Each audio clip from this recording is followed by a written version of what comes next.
Good evening and welcome to the City Council meeting of February 5th, 2018. Please rise and salute the flag. I pledge allegiance to the flag of the United States of America and to the republic for which it stands, one nation, under God, indivisible, with liberty and justice for all. At this time, we're here, City Council, kindly request that all cell phones are shut off and turned on silent. If you are approaching the podium this evening, please be aware that this microphone that's going to be up here is just for the audience home. It's not going to amplify sound. Please speak loudly and clearly. Thank you. Roll call of the members. Councilor Guanasso? Here. Here. Councilor Keith? Here. Here. Councilor McKenna? Here. Here. Councilor Morbido? Here. Here. Councilor Novoselsky? Here. Councilor Patch? Here. Here. Councilor Powers? Here. Here, Councilor Rizzo is absent. Councilor Rotundo is absent. Councilor Zambudo Here. here, and Council President Janino is absent as well. A quorum is present. Approval of the journal of the regular meeting of January 22nd, 2018. Approved. Tonight we had two subcommittee meetings. We're going to hear from Councilor Novoselsky with the Public Works Subcommittee report.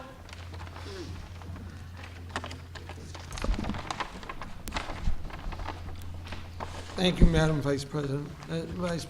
Tonight we had the first Public Works Subcommittee meeting, and we had in attendance the Superintendent of Public Works, the Director of IT Development, Ruben Cantor, Alan Fitzmaurice, the Supervisor of the 311 program.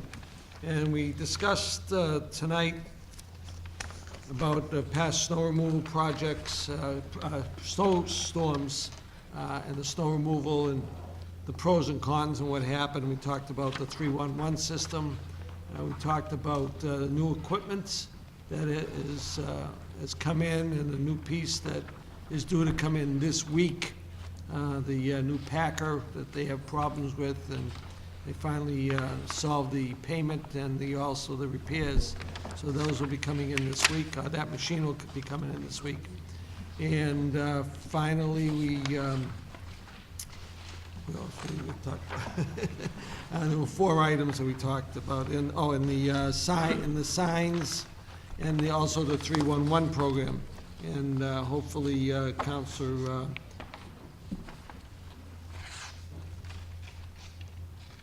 Patrick Keefe will get a copy of the matrix that he requested at the last meeting, and show what's going on with 311 and see how well the program's running. So that's it, Madam Vice President, for our committee report.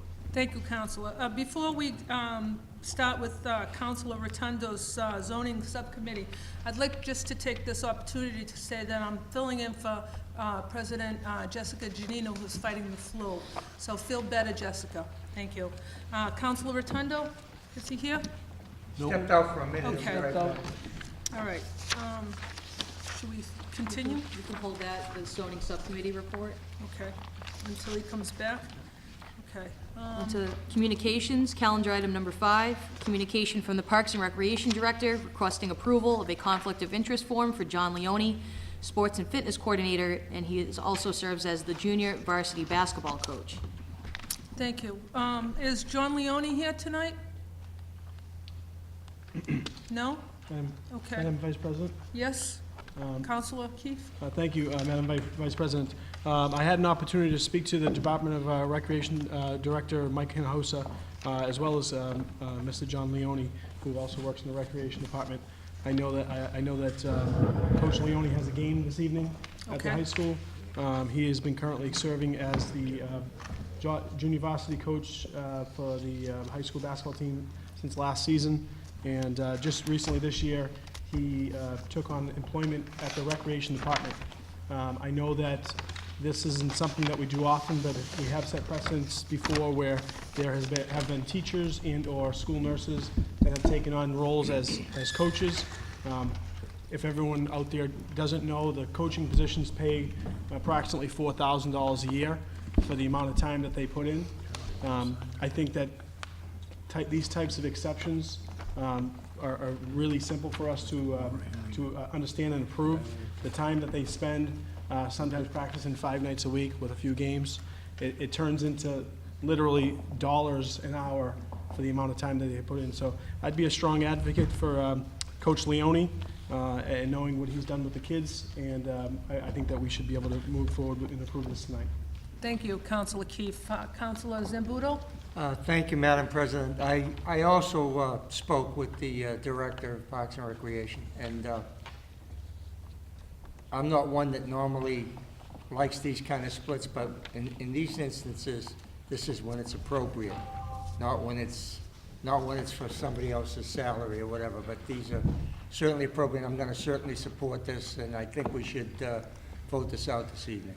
Thank you, Councilor Zambudo. Councilor Patch? Thank you, Madam Vice President. I just want to say I've known John for many years, and I've witnessed the work he's done with both boys and girls in baseball and basketball. He does a great job with the rec center, and I am also an advocate for him doing the JV basketball coaching job, which he also does a fine job with. And I think I think we all should support this. Thank you. Thank you, Councilor Patch. Councilor Ganath? Thank you, Madam Vice President. I also had conversation with Director Michael in reference to the applicant there, and I think it's well deserving, and I think it's, we all should be in favor of this. Thank you. Thank you, Councilor Guanasso. And I'd like to say from the chair that I had John Leone as a student, and I think he'll do a great job. Thank you. Road call? Shall the City Council approve the conflict of interest form for John Leone, the Sports and Fitness Coordinator, and the Junior Varsity Basketball Coach? Councilor Guanasso? Yes. Yes. Councilor Keefe? Yes. Yes. Councilor McKenna? Yes. Yes. Councilor Morbido? Yes. Yes. Councilor Novoselsky? Yes. Yes. Councilor Patch? Yes. Yes. Councilor Powers? Yes. Yes. Councilor Rizzo is absent. Councilor Rotundo? Yes. Yes. Councilor Zambudo? Yes? Yes. And Council President Janito is absent. The motion has been approved. Yes. So we're going to take up the zoning subcommittee report from Councilor Rotundo. Thank you, Madam Vice President. At this time, I'd like to remand back to the committee the El Chara LLC of 320, 329 Revere Beach Boulevard. I'd like to pass affirmatively the 540 Revere Beach Boulevard sign for the beach house, and I hope that we can vote this up tonight. Thank you. Anybody else? Do we need a vote as a whole on the extension for the other matter before us? I believe we do. Okay. That's on the camera. So what was the, Madam President, when we suspend rules in order to take up the extension? sure. Yes. Suspension of rules? Calendar item number 6, communication from attorney Lawrence Simeone on behalf of his client, HR Development LLC, requesting a time extension on special permit C-17-17 for 320 Revere Beach Boulevard. Good evening, Madam Vice President. My name is Attorney Lawrence. Excuse me, I'm sorry. It's okay. You can do it to Tony, you can do it to me. Your voice isn't this deep, I'm sorry to tell you that. Yeah, you think so? Okay. Okay, all right, so I screwed It's that. not so statesman-like either, unlike Well, Councilor Zambudo. that's Anyway, warranting some points. back to business. I have the pleasure of representing Achara Development LLC. We have been before your honorable body as well as the zoning subcommittee. We are continuing to make changes to this proposal. Unfortunately, you're only having 2 meetings this month, and it just happens to be a very unique situation that your last meeting is outside the scope of the 90-day window for this honorable body to act. And so therefore, in accordance with Chapter 48, Section 9, I've asked for an extension, and an extension agreement to be executed by the parties for 60 days will allow us to go back to the St. George, go back to the subcommittee, and as I reported at the zoning subcommittee this evening, we anticipate making material changes that will probably move the building in its relocation, along with enhancing the mixed-use aspects of the project. Stan, any questions? Thank you, Councilors? ma'am. Questions? Roll call vote?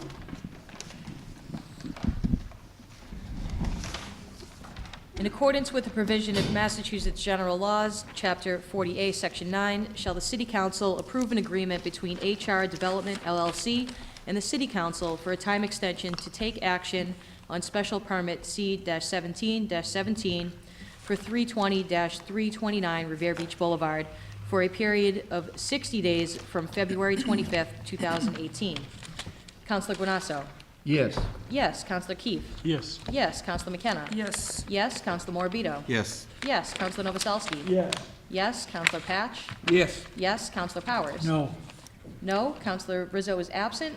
Counselor Rotundo? Yes. Yes. Counselor Zambudo? Yes. Yes. And Council President Giannino is absent. The motion is approved. Madam President, as we are under suspension of rules, may we take this up for reconsideration so that it will not prevail?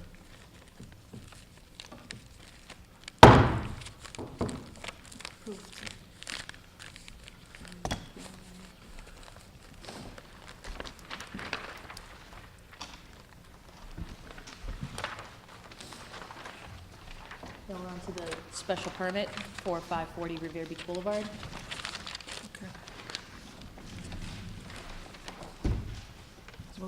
Roll call? Roll call vote? Roll call on the special permit for Baystone Revere LLC, 540 Revere Beach Boulevard, seeking permission to install a standing accessory sign at 540 Revere Beach Boulevard. Shall the City Council grant the relief requested? Counselor Guanasso? Yes. Yes. Counselor Keefe? No. No. Counselor McKenna? Yes. Yes. Counselor Morabito? Yes. Yes. Counselor Novoselsky? Yes. Yes. Counselor Patch? Yes. Yes. Counselor Powers? Yes. Yes. Counselor Rizzo is absent. Counselor Rotundo? Yes. Yes. Counselor Zambudo? Yes. Yes. And Council President Giannino is absent. The special permit has been granted. Suspension of rules, hope will not prevail.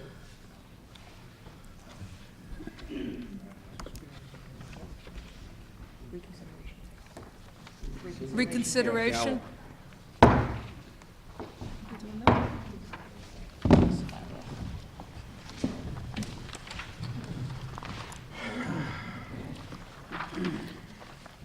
We're on to motions.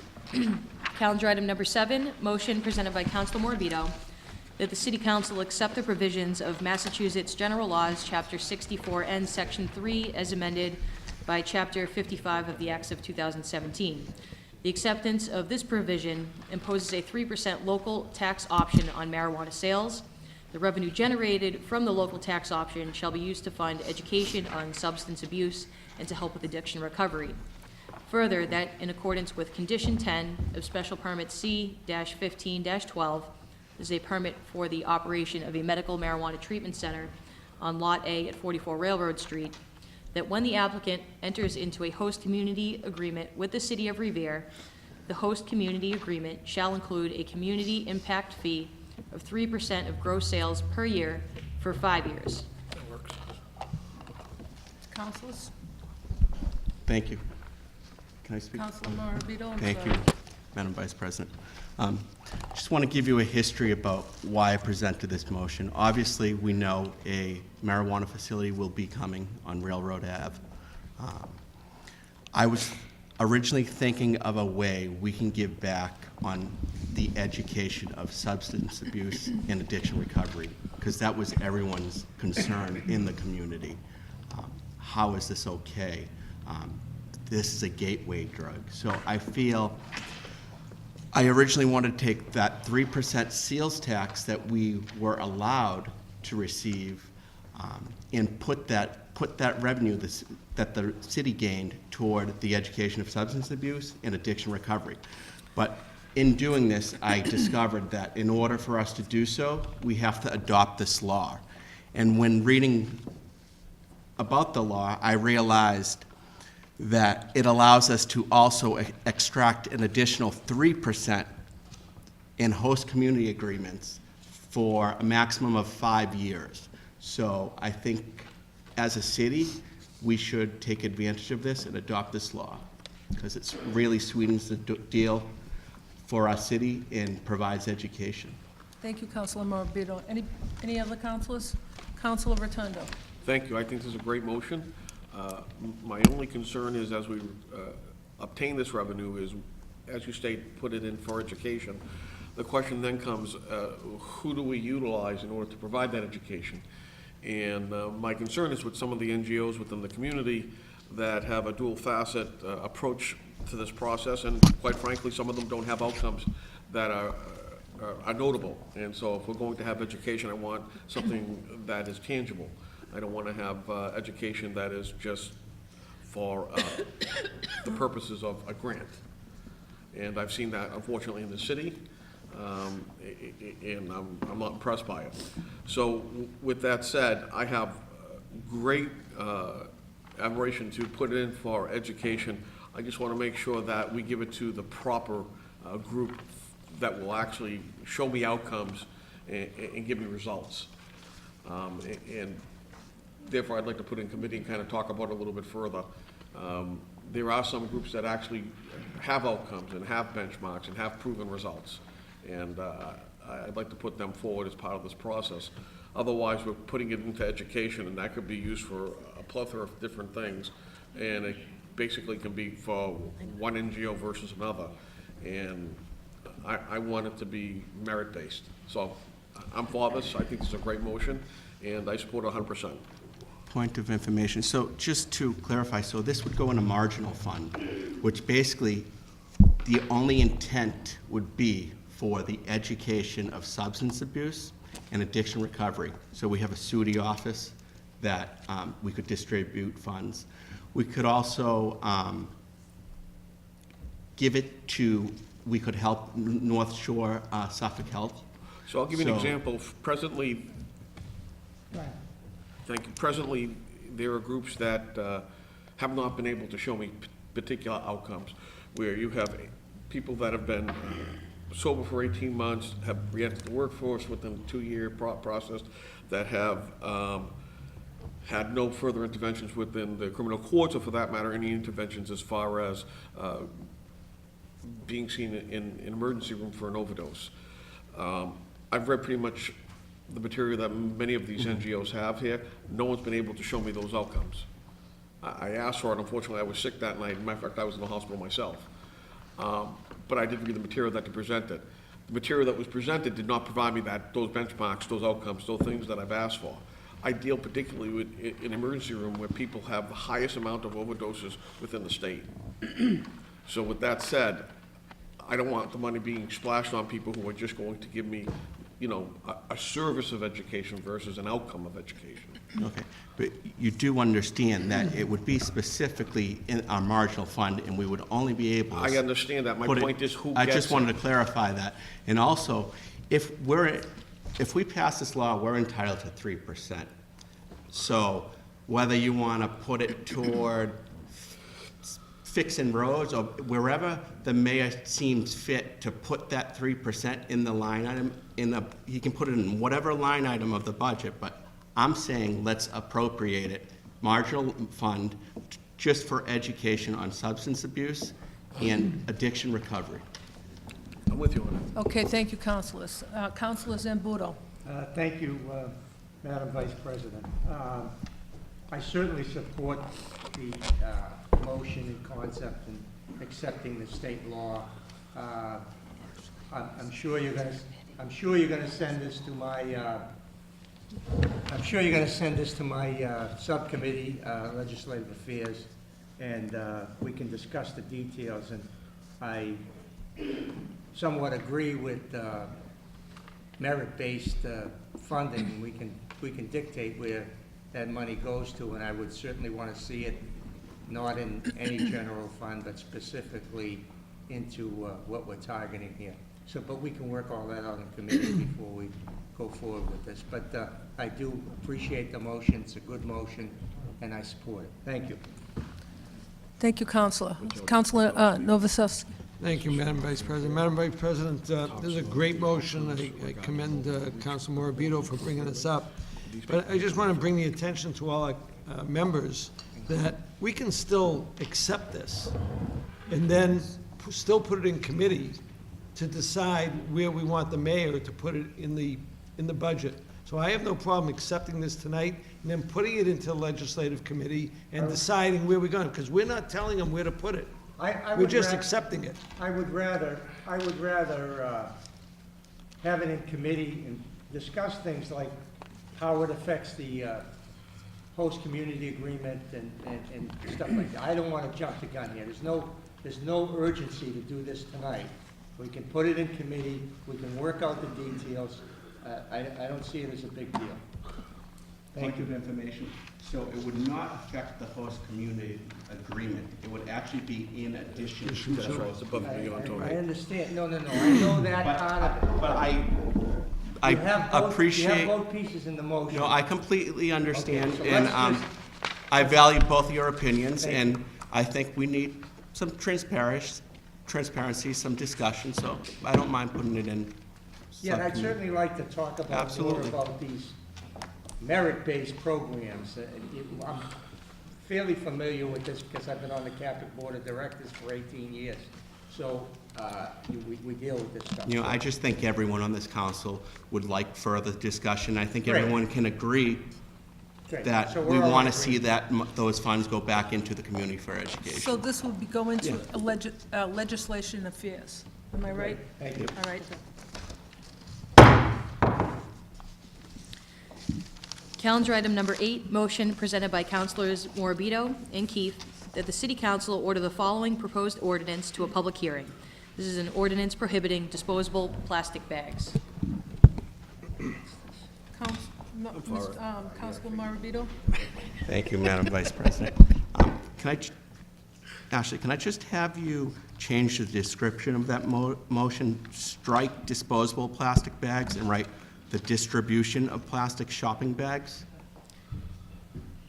Just kind of I don't want people thinking they have to throw away the Ziploc bags. Okay, so this would So- read, an ordinance prohibiting the distribution of single-use disposable plastic shopping bags in the Correct. city of Revere. Correct.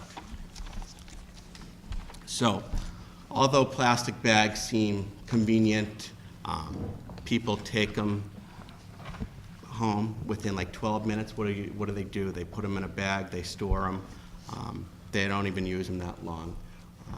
I remember working at Johnny's Food Master Supermarkets, working in the supermarket industry for 18 years.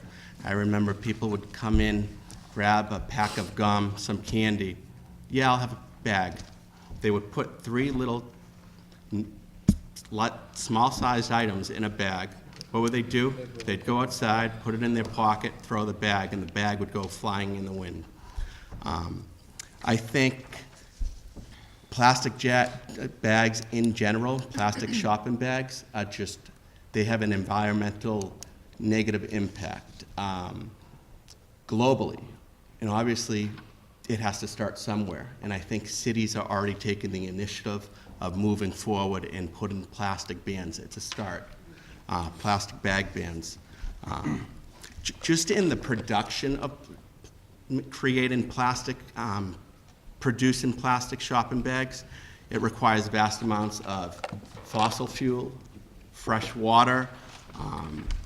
This is resulting in billions of pounds of solid waste. You know, we have people, everyone's in favor of not extending the landfill up in Saugus. Do we realize that all these plastic bags that aren't being recycled, what's happening is they accidentally get burned. You know what's going on in the air? All the toxins from that. So I think in general, I think we have a responsibility to pass this ordinance. And if the clerk can just amend this motion, because along with Councilor Keith Counselor McKenna and Janino share the same passion for this, so if you can amend their names onto the motion. So adding Janino and McKenna to the motion. Thank you, Councilor Morabito. Councilor Keefe? Thank you, Madam Vice President. I too, like Councilor Morbido, McKenna, and Janino, we all had similar feelings on proposing this plastic ban. Obviously, this is going to go to a public hearing, and we're going to get community input, and then it would go to subsequent subcommittees to be further discussed. I want this to be a community process, but I will speak on what my feelings are is I do believe that they are harmful to the environment, and I think that we have a responsibility to start doing something about it. I think that Massachusetts currently has about close to 30 communities that are going to be adopting a somewhat of a ban on plastic bags. 61. And it's growing. Revere is a community that's very much one of those that they struggle to adopt certain ordinances like these. We're considered an urban community, and a lot of times these types, they feel like a lower income community isn't able to adopt them for whatever reason. I think that we can send a different message with this council, and the community impact, the community feedback, I'm sure will be very important in helping us shape whatever this ordinance does if it ever does come to fruition, how we can shape it. And then, so as a consumer, I would be very much in favor of this, and also as a business person, I'm very familiar with this ban, so I'm not just shooting from the hip and saying, oh, you know, put it on the retailer. I'm in 2 communities right now, 2 cities that have this ban in place, and my businesses have switched to the paper bags and have really, there's not a large financial impact, and the guests really have no issues with it. As a matter of fact, they actually kind of like it. And obviously Boston's adopting the ban, so I'll have more businesses that will be impacted by this ban, and we're ready for it. It's not this huge cost that you may think that we are implementing on any business, like I said, as a person that's going through it. But again, we will have lots of community impact, and we'll have lots of feedback from the council and whoever it may be to shape this bill for the best of Revere. Thank you. Thank you, Councilor Keefe. Councilor Zambudo? Thank you, Madam Vice President. I'm certainly going to support this going to a public hearing, but I got to clear up a couple of misconceptions here. To start with, my colleague mentioned burning these plastic bags. We know where it goes. Guess what? You don't know where it goes because you don't know the technology. If you did, you know that none of that stuff that comes out of the stack goes into the air because that's why they developed these scrubbers. That's why we have technology today. So you're not getting toxins in the air. But aside from all that stuff, there's consequences for our actions. There's consequences when we write these, what I call feel-good motions and feel-good resolutions that we send off to state agencies to try to prevent something that would be harmful to the taxpayer and stuff. But so there is consequences to a ban on plastic bags. Now, we may decide that we want to face those consequences and we want to pay for those consequences. But you've got to be an informed citizen. You've got to know what you're getting into here. And that's what the process is all about. So that's why I certainly support this going to a public hearing and then probably to my subcommittee, and we'll debate this left and right. And if in the end we decide that we want the consumers to pay more money at the supermarket and, so forth and so on, then we understand the consequences for the actions. And that's what the process is all about. And I'm certainly in favor of that. So let's send it on to a public hearing. Thank you. Thank you, Councilor Zambudo. Councilor Rotundo? Thank you, Madam President. I'm for this. For me, this is very simple. I've watched program after program of, Sea Life having problems with plastic bags, considering that we are a community surrounded by water. I think at the very least, that's part of the process. But historically, I go back to remember my grandmother, and I don't remember her having plastic bags, quite frankly. I remember her having paper bags, and walking up the street with the paper bags in her hand, and the little loop that was made out of a thicker paper product. And I always wondered why we went to plastic, and obviously the the issue is probably cost, and the other part of the equation is obviously convenience. But then I take a look at it from a medical standpoint, and you can't tell me that things haven't changed medically with people. I mean, every research that I've read about certain products that are put into containers, that are put into bags, have an effect on us. Even, you know, the cup of coffee that we drink has styrofoam. When it heats up, it releases toxins. So because it's underneath a certain limit, quote, it doesn't affect the body, but quite frankly, I believe it does, and that's just my opinion. When I go to Europe, if you take a look at the way that they have their containers for yogurt and things like that, they're in glass jars. You know, very few of them are in plastic anymore. And that's because when you heat up the plastic, it releases a chemical that affects your hormones. So, you know, we have to take a look at what science has provided us versus what it has done to us. And there's always a double-edged sword to that. So I look forward to supporting this. I believe it's good for the environment. Yeah, it might cost a penny more, but I'm pretty sure that people, once educated, they'll say, you know what, it's worth it. And, you know, anything to conserve is probably better.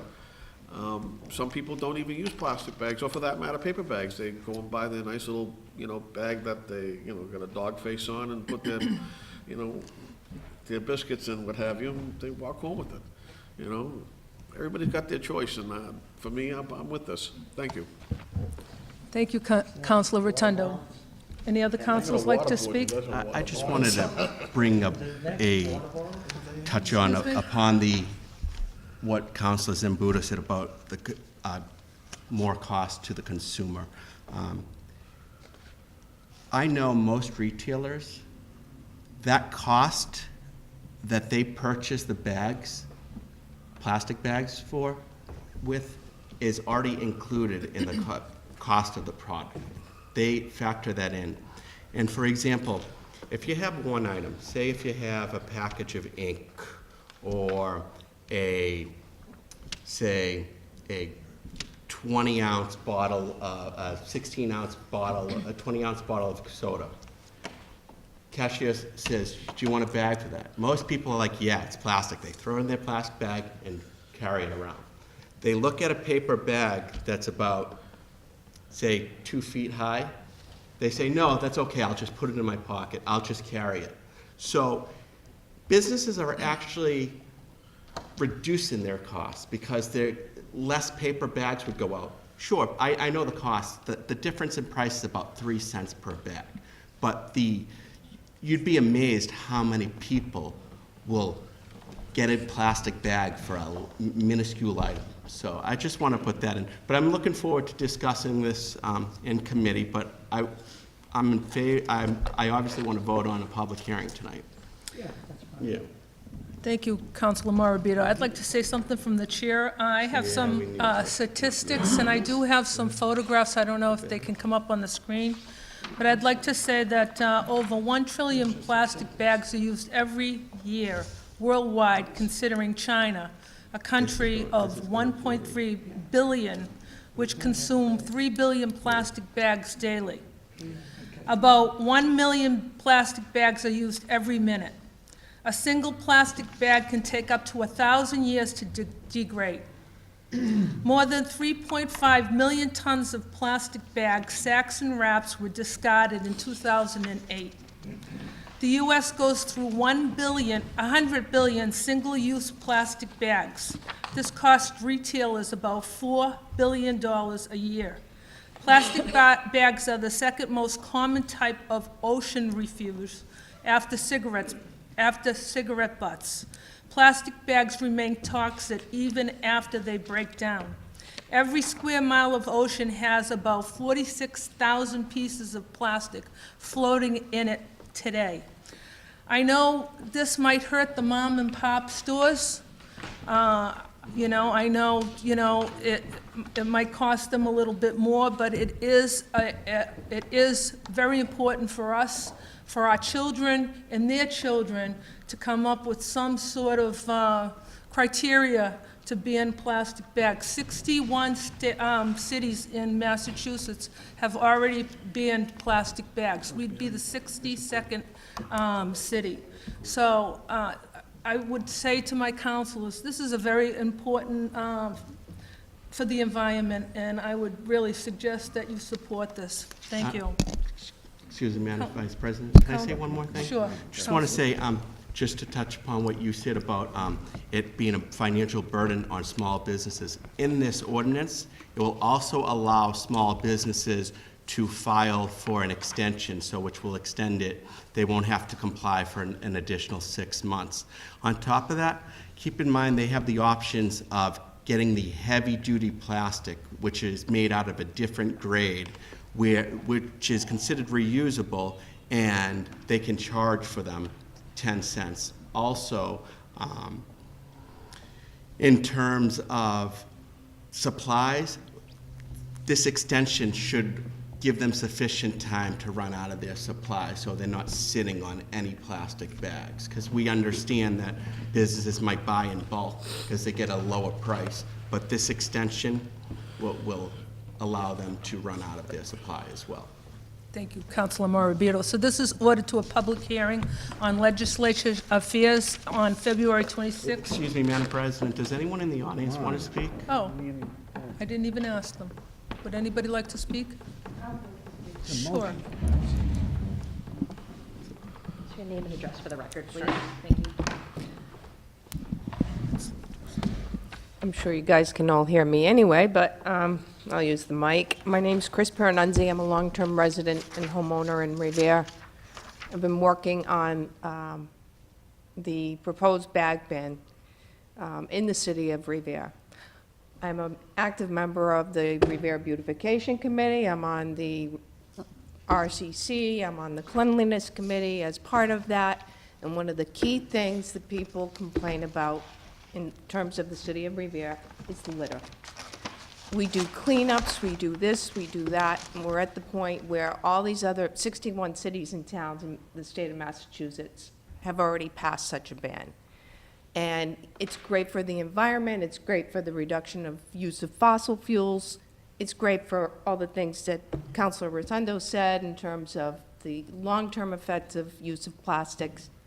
But in particular, I want to remind everyone that litter is a key item that affects quality of life in Revere. I can't tell you how many bags, I've got a number of trees in my yard, up they go with the wind. And this might seem like a small issue, but it really is key for quality of life in Revere. I fully support it. I have a lot of information. I'm very knowledgeable about it because of my activism. And I would certainly like to participate because I understand a lot of people have questions. People wonder, well, why is this bag different from that bag? There are a lot of solid reasons.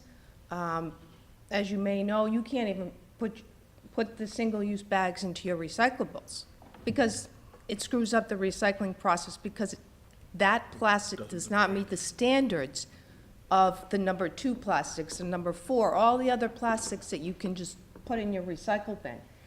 The plastic bags do not meet the standard, so they cannot be recycled. The only thing you can do is bring them back to the retailer, Stop and Shop, put them in a bin, and they have to process those separately. So there's a multitude of reasons why we need to consider this, and if I can offer my information and knowledge, councilors, That'd be going wonderful. forward, I would love to. That'd be wonderful. Thank you very much. Thank you for your time. Thank you. Anybody else would like to speak? Okay, so we're going to order this to a public hearing, legislative affairs, on February 26, 2018, with Chairman. Oh, public hearing in front of the council. Okay, thank you. Calendar item number 9, motion presented by Councilors McKenna and Janino, that the City Council order the following ordinance to a public hearing. An ordinance relative to snow, slush, and ice on sidewalks. Thank you. I'd like to speak about this. I know my colleague's not here, but it was really disturbing to me, the last snowstorm we had, January 4th. I do believe that this ordinance, do we have a current ordinance? Yes, right? It only concerns commercial, am I right? So it's very lackadaisical. Nothing's being done. And when I hear that children are walking on the street to go to school because sidewalks aren't shoveled, something's wrong. When our high school kids are waiting for the bus on the street because they didn't shovel the sidewalk, and it's 6 o'clock in the morning, and it's like pitch dark, something's wrong. So I really do think that we need to crack down on these offenders, commercial and residential. I think everybody should be responsible for their property. I don't care if you make a 3-foot little path, but at least you're shoveling.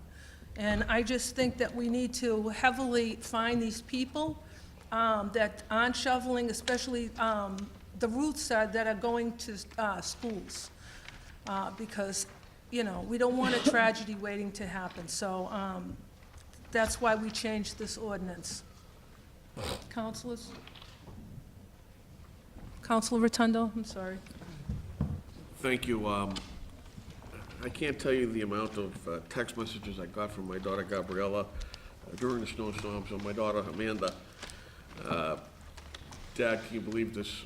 You know, pictures of parts of the sidewalk or the street, for that matter, not plowed. And my daughters are both athletic, and they generally don't complain much, but they thought to rub it into me that it wasn't done. And so I'll be at work, and one after another, I'll get tag teamed by my daughters that the sidewalks aren't plowed or not shoveled and so forth.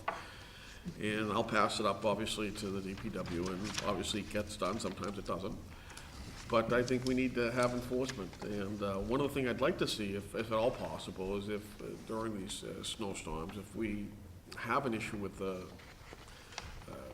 business owner, that we just have the city take the Bobcat and go from one end of Broadway and down the other, and just go on the sidewalks. I mean, the kids that are out in the middle of the street, it's a problem. Someone's gonna get hit, someone's gonna get killed.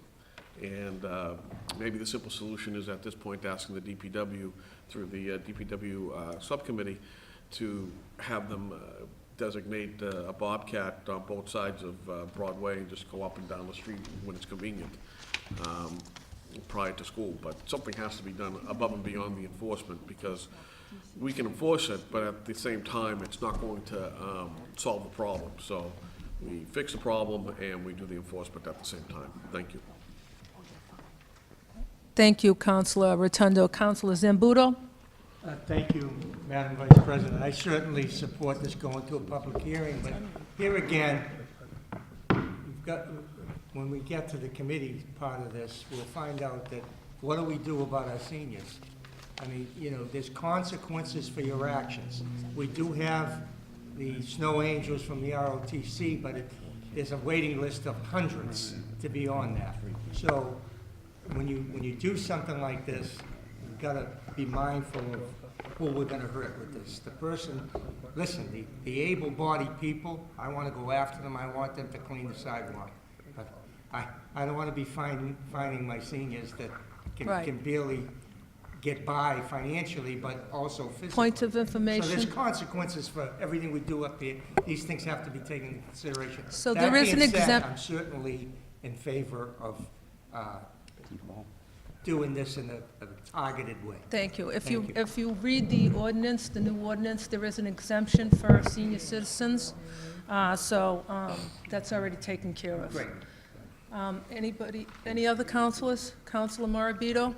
I understand the sentiment of this motion and the intent to clear up the roads, kids walk to school, people need to get on with their lives. And I'm for putting this forward to a public hearing. My only concern is 3 hours. If you have a blizzard or if you have a drastic snowstorm, say if the landlord does not live at his house, he has to clean out his house, and then in order to get out his car and then go to another property. So I think being logical, the size of the property, where did you get 3 hours? I think it's an excellent motion.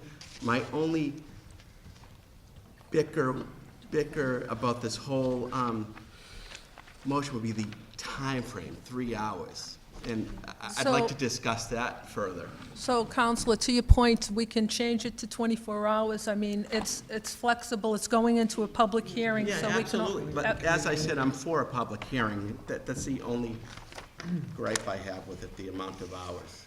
Okay. Madam President? If I may have a Counselor moment? Rotundo? Sure. One of the things that I would ask for, into conceptualizing both Councilor Zambudo and Councilor Morabito's commentary, is that perhaps that we, along with the 311, when these things take place, that we send out a robocall to our seniors and those in the city saying, listen, if you're having a hard time with this, please contact us. And then maybe we can start getting a pool. Listen, we've got a lot of children that need to have community service done. And, you know, they're vetted to some degree. My thought is let's work with the schools and let's work with 311 and kind of come up with a happy medium where these people call into the system and saying, okay, they need help with their shoveling. Now we've got a group, you know, beside the cadre within the ROTC, we have a group of kids that are within the high school that need their community service. Let's put them to work as well.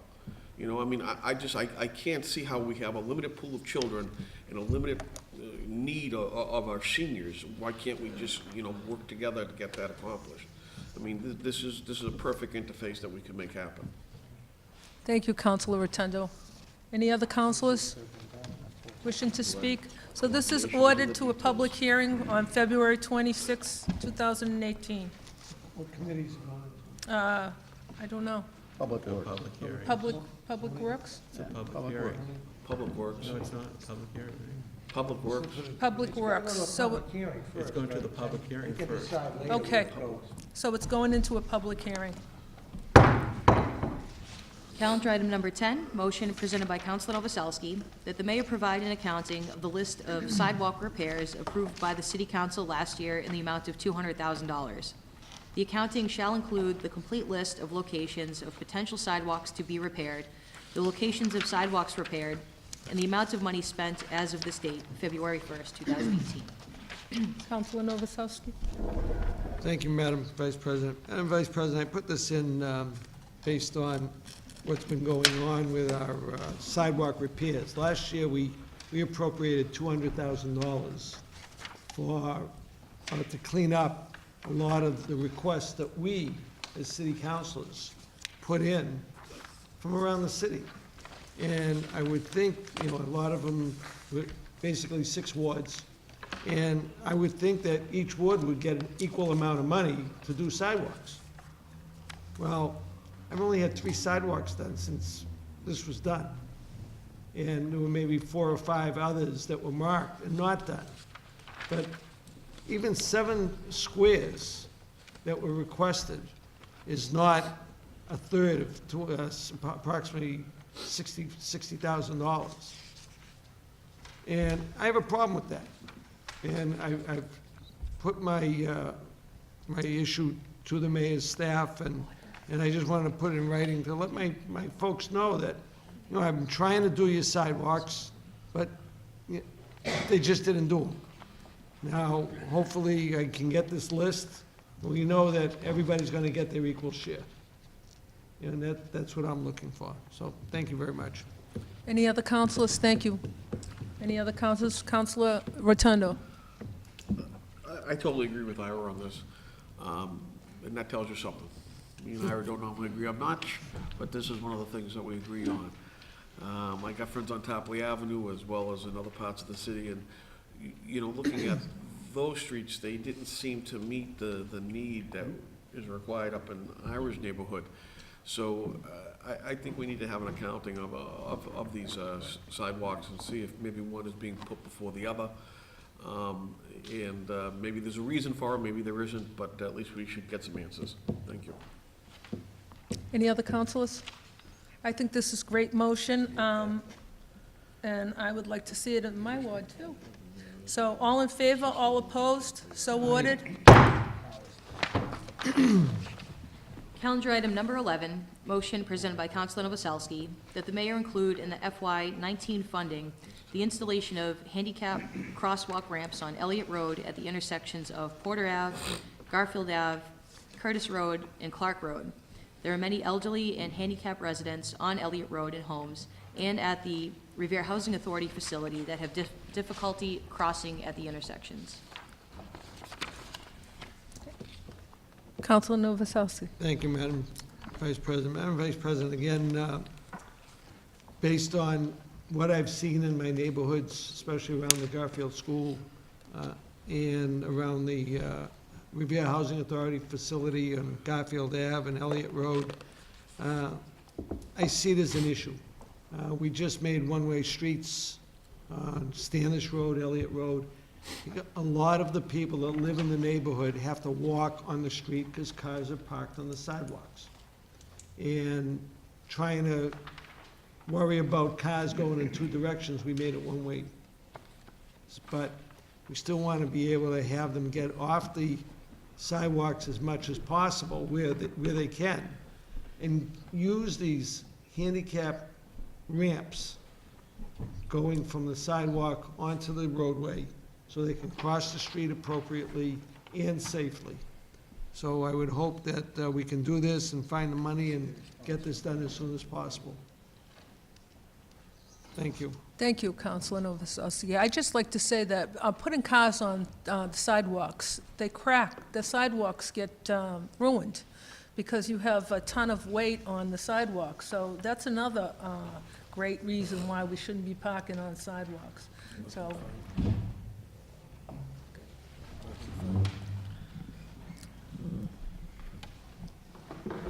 Thank you. Just state your name, please. 103 Elliott, Robert Bent, 103 Elliott Road. First of all, I'd like to thank Councilor Novoselsky on this motion. Being on Elliott Road, being in a wheelchair, I can tell you firsthand how hard it is to move around on the sidewalks with them being cracked, with the curb cuts not being done correctly. Something definitely needs to be done. It's a great motion, and I would really like to see it, passed and something be done. And not only in our ward, but in there's like you just said a minute ago, Councilor, the other wards that need to be done too. Right. So it's a great motion. And again, thank you, Ira. Thank you, Robert. Any other councilors? All in favor? All opposed? So ordered?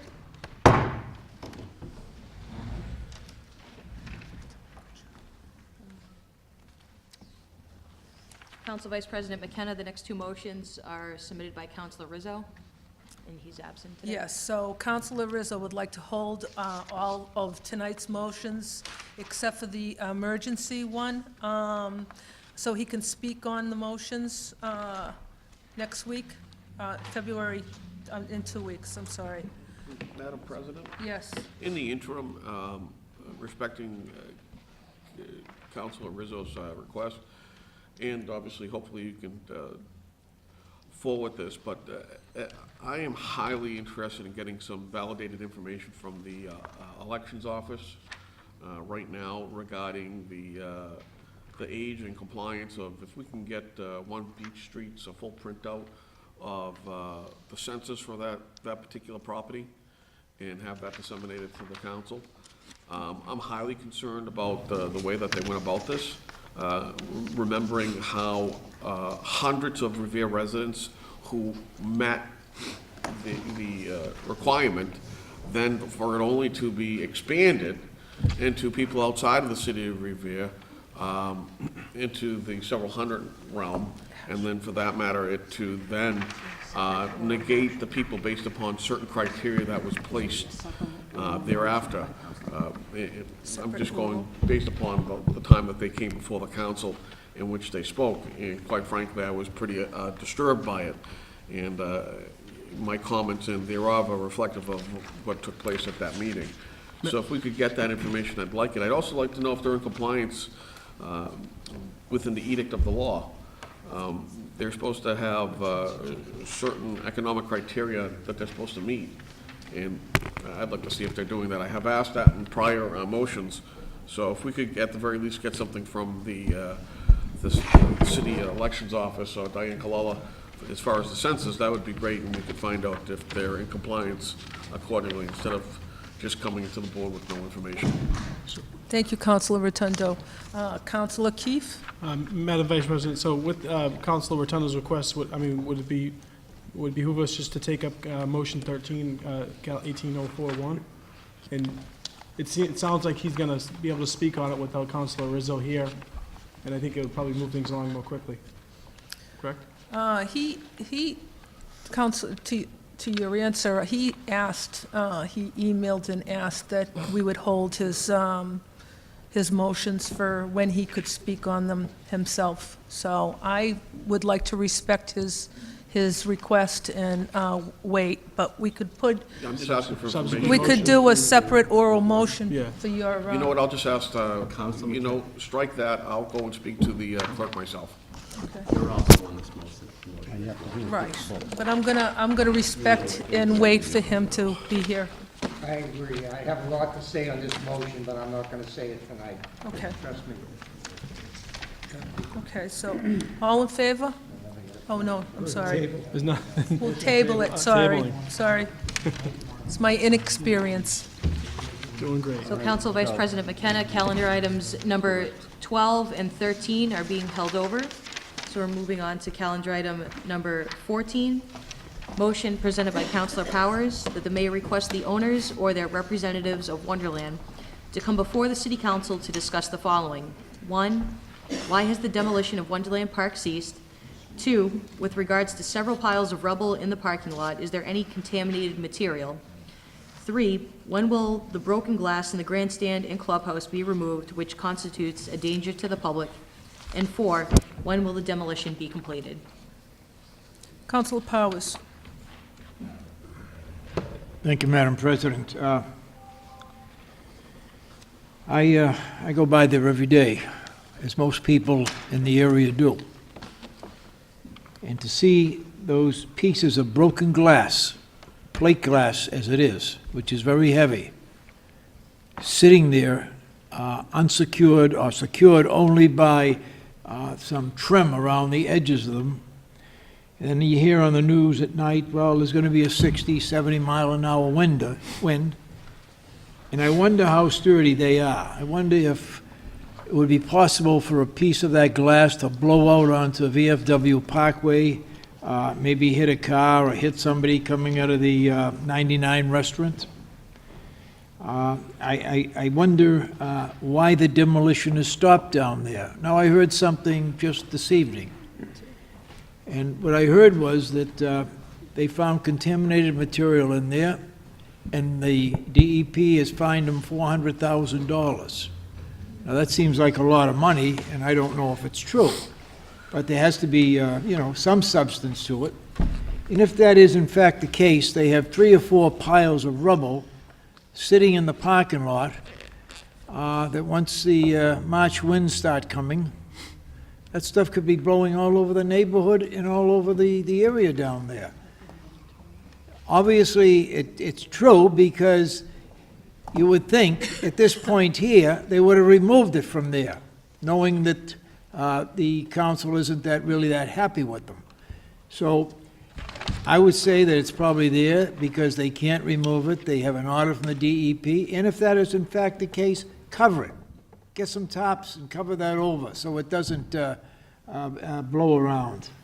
And third thing is that they were up here, we're back to the cars again.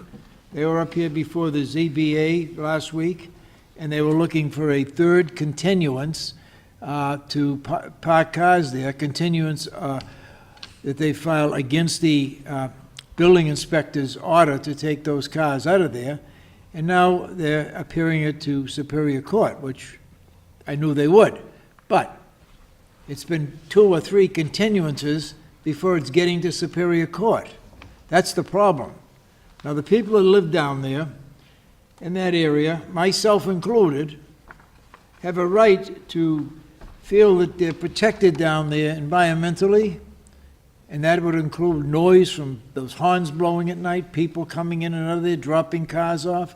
there was an accident down there, and I have a copy of the accident report right here, where a car with a manager in it from one of the rent-a-car companies and two drivers that he was dropping off there to bring cars back, coming through Butler Circle, there was an accident, there was an injury down there. So I would like to see these individuals up here before the city council and give us some answers to the questions. I think the time for patience and delay has passed. It's long gone. They need to get busy down there, or if they can't, if they're under a court orders from the DEP or something like that, let us know. We have a right to know. And we have a right to know what their intentions are when they're going to get those cars out of there. The city's not getting 10 cents from those cars being parked there. And that's a sad thing, because certainly if they were going to be parking cars there with an agreement from the city, which expired in June of 2015, then the city should be getting some mitigation money to maybe do some streets and sidewalks that we need to do. So that's my feeling on that. I'd like to see them up for ASAP. Thank you. Thank you, Councilor Powers. Councilor Rotundo? Thank you. I think we need to rezone and take a look at that area, to be quite honest with you. We need to start thinking forward about the development of Wonderland Dog Track, instead of it just being an idle piece of parking. So I'm going to probably present, just to let the council know, some novel pieces within the next couple of weeks, and I hope I have your support, Council Powers, if they fit you well. And if they want to continue to be a parking lot, so be it. They can be a parking lot, and the zoning will meet that need. However, if they wish to do something in the future, the zoning is going to make it very arduous for them to do what they need to do.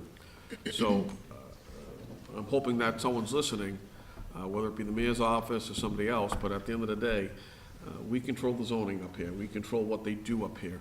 So either they get their shit together or not. And I'm sick of it. Excuse my language, but I'm just sick of this. This has been for 3 years now that this has been an abomination. Enough is enough. When are we gonna stop taking it on the chin? I'm sick of it. I am absolutely sick of it. We all up here talk and talk and talk, and nothing gets done. So either we have to take some really serious measures, or just shut up about the whole issue. I'm just sick of it. Thank you. Thank you, Councilor Rotundo. Councilor Powers? Point of information, we did get something done. It was started down there. We have the clubhouse gone, the administration building is gone, that dog kennel is gone, and then for all of a sudden they stopped. Now they're realizing approximately $300,000 to $400,000 a year down there from the rental car companies just for storing cars. My feeling is if they're going to do that, first of all, the zoning is not in place for them to do that. They need a commercial parking lot license. The cars they were parking there prior to that were accessory use to Wonderland Park, which is no longer there, doesn't exist anymore. They need a special permit from this city council, and then when they get the special permit, they need to go to the licensing board and get a license to park the cars. So that's my feeling on it. It's a sad thing when people are just flagrantly, violating the law in this city. Thank you, Councilor Powers. I think you're right about this. I think they've been getting away with it for a long time, and I think something should be done. So I think, to Councilor Rotundo's point, I think it's a good point. So, all in favor? All opposed? So ordered. Calendar item number 15 is also a motion by Councilor Rizzo. We'll hold that over. Yes. Calendar item 16 is also a motion by Councilors Rizzo and Novoselsky.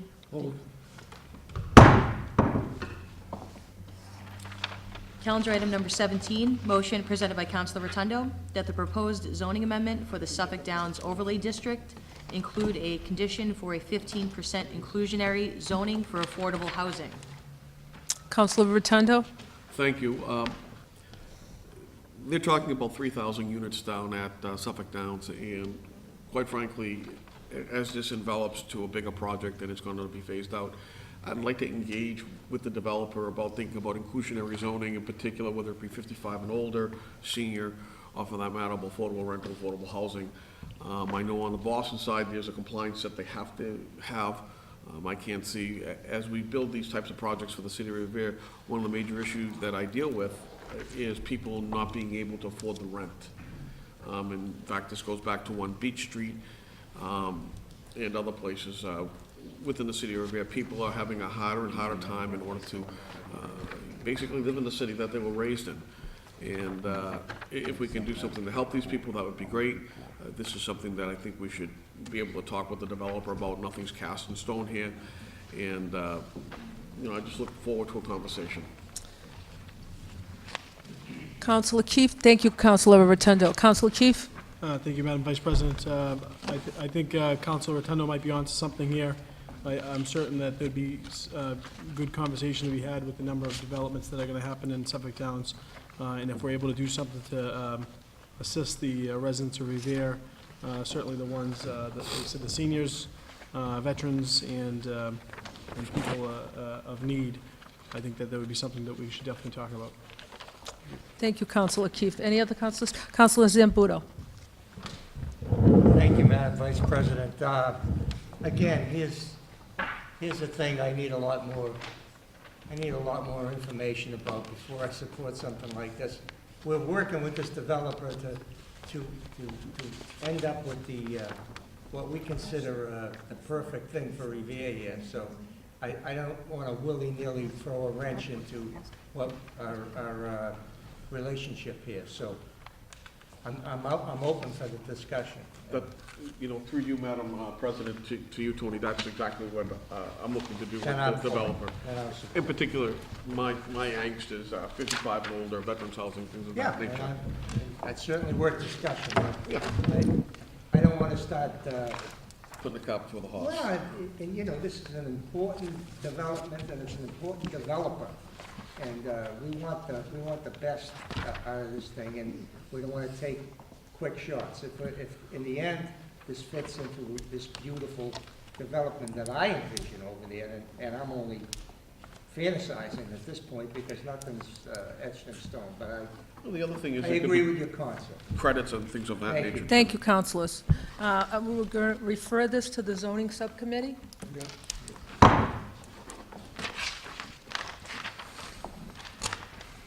Calendar item number 18, motion presented by Councilor Rotundo, that the following special legislation be approved. An act relative to the tenure of office of the city clerk of the city of Revere, being enacted by the Senate and House of Representatives in general court assembled, and by the authority of the same as follows. Section 1, notwithstanding Section 12 of Chapter 41 or Section 18 of Chapter 43 of the general laws, the city clerk of the city of Revere, at the time this act takes effect, shall hold office continuously until a vacancy occurs by death, resignation, or retirement. The city council shall remove her only in the case of just cause in accordance with the provisions of Section 41 of Chapter 31 of the general laws. Section 2, any vacancy occurring shall cause this act to be repealed. The vacancy shall be filled by the city council pursuant to Section 18 of Chapter 43 of the general laws. And Section 3, this act shall take effect upon its passage. Councilor Rotundo? Thank you, Madam President. To me, the very aspect of government that comes in the triennial approach, obviously we have the council here, which acts as the congressional body, so to speak, in the mirror, obviously the presidential. But for me, the clerk is more of a kind of a judicial quasi other body, where I believe it needs to be separate and above any type of influence by any group, and I believe by giving tenure that we will allow that to take place, and it allows a standalone system. So as far as I'm concerned, I would like the clerk's seat to be a tenured seat, and basically that upon her retirement, or his retirement if that would be, but in this case hers, that clearly the act would be repealed and we could look at the next candidate accordingly. But for the most part, I've always believed and continue to believe that city clerk's position, like throughout the remainder of the Commonwealth, should be a tenured position. Thank you, Councilor Rotundo. Any other councilors? I think Council Keefe? Thank you, Madam Vice President. I wholeheartedly agree, and I think it's a great, I think that we've already discussed this, but it's great to put this forth, and I'll be in favor of this tonight. Thank you, Councilor Keefe. Any other councilors? So I'd like to read, I got a comment from Jessica Janino in her sickbed tonight, and I'm going to read it to you all. I fully support this motion. Ashley is an asset to the council and to City Hall. This is not a position that anyone could fill. It takes years of learning and research to be as educated as Ashley is on the ins and outs of city government. We are lucky to have a professional as dedicated and educated as Ashley. Thank you. Roll call? On the special legislation, Councilor Guanasso? Yes. Yes. Councilor Keefe? Yes. Yes. Councilor McKenna? Yes. Yes. Councilor Morbido? Yes. Yes. Councilor Novoselsky? Yes. Yes. Councilor Patch? Yes. Yes. Councilor Powers? Yes. Yes. Councilor Rizzo is absent. Councilor Rotundo? Yes. Yes. Councilor Zambudo? Yes. Yes. And Council President Janino is absent. The special legislation will be forwarded. Thank you. Thank you, councilors. Congratulations, Ashley. Well deserved. Can we suspend rules? Take up reconsideration? I hope it does not prevail. Thank you.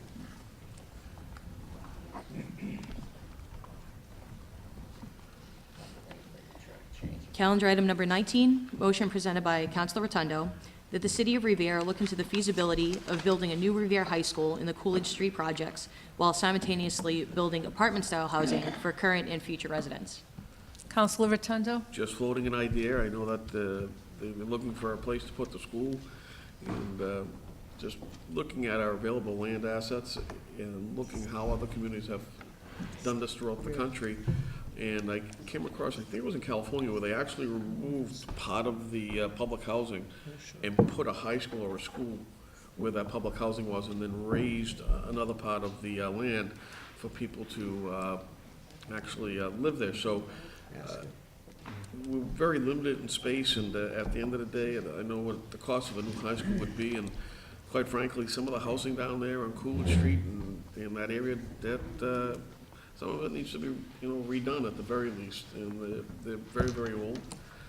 Same thing with some of the properties that are down in Ira's neighborhood that need to be redone too.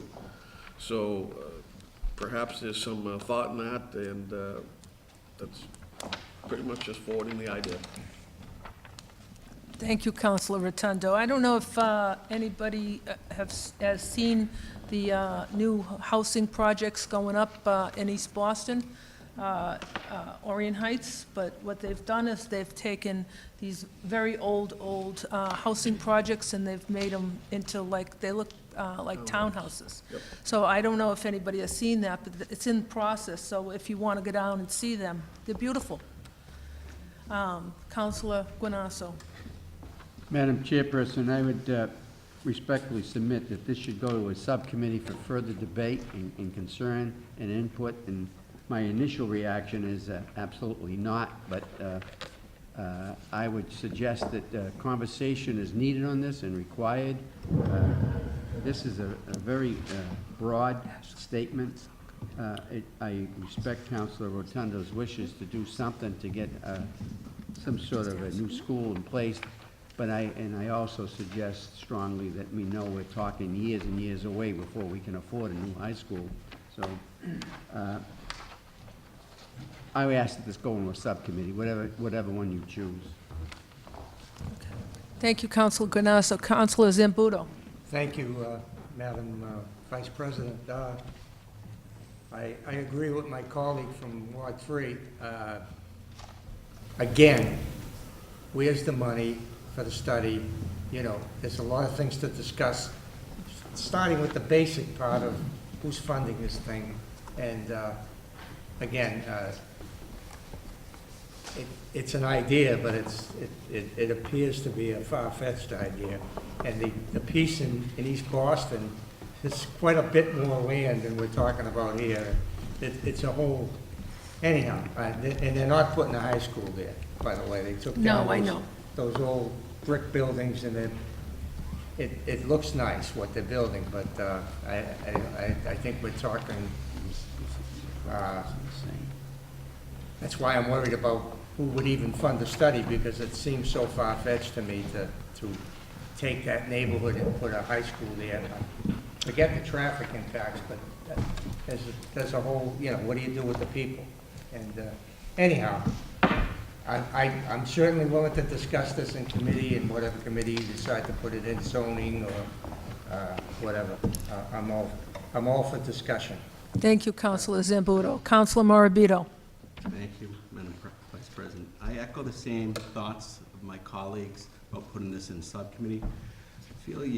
I have a lot of questions, a lot of state versus city questions, relocation questions, where are the people going to be put if they build? Is there enough size? Is the lot large enough to build? Also, whether or not the people of that area would want to be displaced if they've been living there for 8 years, 10 years. So I think there's a lot of conversation that needs to be. Thank you, Councilor Morabito. Councilor Rotundo? Sure, I mean, this is thinking out of the box, and I know it's hard for some to see it, but at the end of the day, the area, if you go on Google Maps and you measure it, you'll see that there's well over 20 acres of land down there. More importantly, if you take a look at the perspectives that we have in front of us on a monthly basis, in particular, we just had the beach house before us. It's on a 1.3 acre piece of property, maybe a little bit bigger than that, and it has several hundred units there. The Hyman Towers is on less space than that project and house more people. Now, if you take a look at how many people are down within the Coolidge Street area, the number of people down there are actually less than what you have at the Hyman Towers. So you're amortizing upwards in order to put people in a more dense area. More handicapped people that have problems, less issue as far as people having to shovel in front of their house. There's a whole other, plethora of things that go into it, but at the end of the day, it comes down to economics. And we do need to revitalize our housing stock here within the city. They do have a schedule in which they have to follow. That's a different set of money that comes out of, I believe, a federal fund, not a city fund or a state fund. More importantly, the school we have to build. We're talking about $200 million property that we have to build, whether it be now or later, and that could be even more. The question is, where do we find the land? We're a land-poor community, so where do we go? We only have land in several places, recreational areas and over there at housing. So where do you put it? Now, if anybody can find a different place for me, I'd like to know. Gibson Park? Fredericks Park? Ambrose? Small. Can't do it. Problems with parking, problems with flooding. So if anybody can come up with a better solution, put it on the table. If you're not willing to think about it, so be it. But do your homework. Land area, well over 20 acres. New school is 10 acres. If you're telling me you can't put 3,000 units inside of a 10-acre area, you're wrong. You can. Just go up to Overlook Ridge. And they're at 6 stories, 5 stories. Not like at the Hyman Towers, which I believe is, 14 stories? So, think about it. At the end of the day, I'm just floating an idea, and if it works, it works. If it doesn't, so be it. Can I just state a point of information? Exactly. And I appreciate Councilor Rotundo, and he's thinking forward. It's better to be proactive, and come up with some solutions. But the Revere City High School is 16 acres, and for another 20 acres, I don't think would be sufficient if we had a field, and also if we built another development for affordable housing. I just think it would be very condensed. That's just a talk. Thank you, Councilor Morabito. All right, come on, we'll debate this thing. Thank you, Councilor Morabito. Councilor Keefe?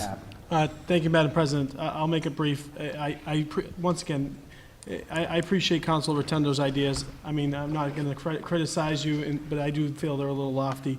My idea, and I've brought this up before because you asked if anyone else had any great ideas, was to go into the parking area and the baseball field that currently is next to the school, build a school up there, tear down the school next to it, just like they did in Winthrop and they've done in many other communities. That would house the current footprint that would be needed would be very similar, maybe even having to push off onto the turf field that's over there. But at least it'd be a swap. There wouldn't be this huge relocation cost and obviously building new housing. But again, these are all far-fetched ideas. Right. The biggest point that I think we can all agree on in this council is we do want to look at building a new high school at some point. And when that process, we've already started that process, and hopefully the smarter people, maybe even outside of this room, can think of the best area to have it put.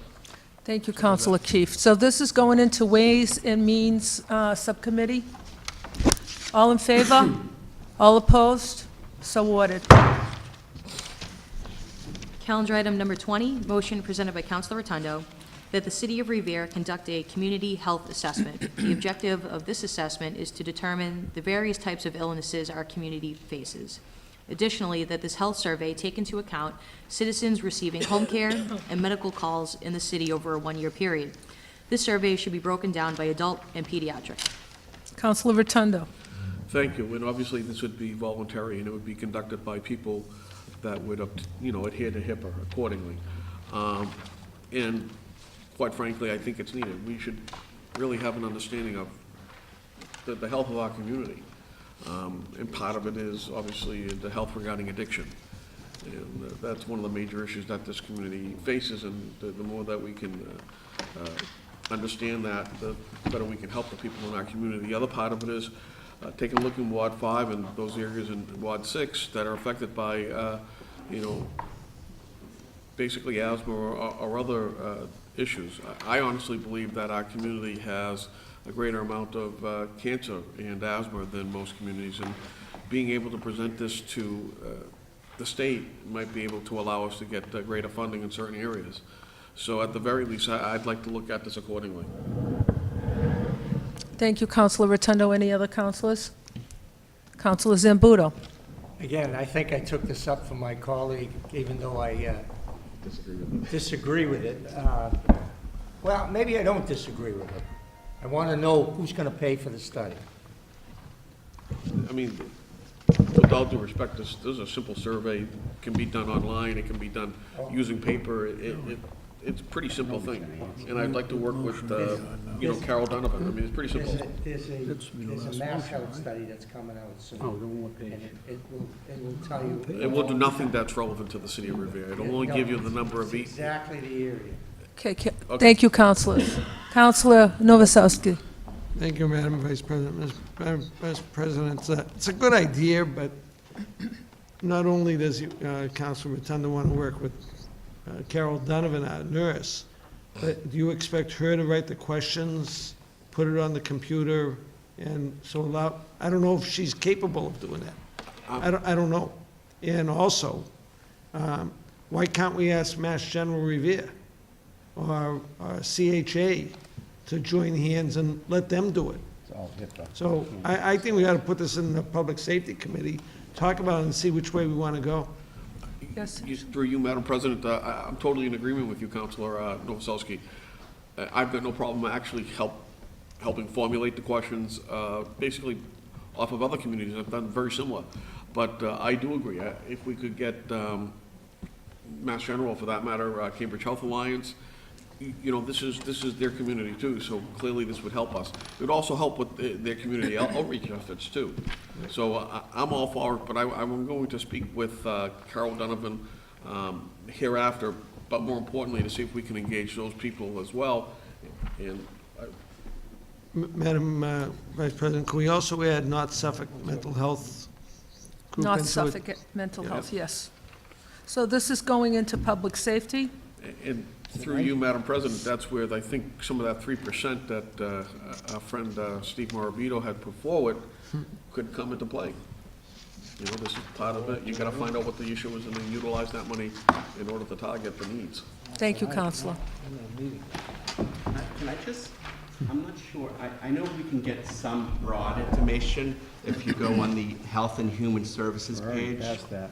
But I think you want more detailed, right? Correct.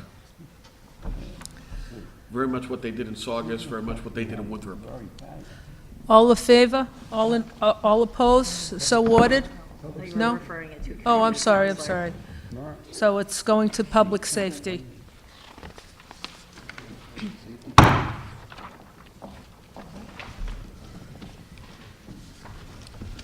Calendar item number 21, motion presented by Councilors McKenna, Patch, and Keith, that the mayor contact Mass DOT to request the installation of sound barriers along Route 1 between Route 16 and Copeland Circle. Commuters during the work week utilize Route 1 from points north of Boston, Route 128, and I-95, causing a regional traffic problem that directly impacts the quality of life of Revere residents. Councilor Zambudo is recused from this motion. Thank you. I put this motion in with Councilor Patch and Councilor Keefe because of the fact that we have a major, major traffic jam on Route 1, and it's affecting, we have no trees or foliage or anything for these poor residents that abut Route 1.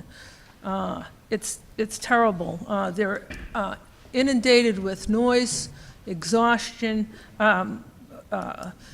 pollution, and it's not right. I know Councilor Patch will speak next, but he did put a motion in 2011, and it got canned. So I just think that this is something for consideration in the future, soon. And I think I think the DOT should really respond to this. Thank you. Councilor Patch? Thank you, Madam Vice President. You're correct. Bless you. Actually, in October of 2011, I put along with Councilor Haas, we put in a motion that the mayor request the Department of Transportation to move ahead and construct a sound barrier from Copeland Circle to exit for Route 16, the ease of noise for the residents in the area. The issue has been addressed many times in the past with no results. And what happened, it went to, at the time, the Mayor Ambasino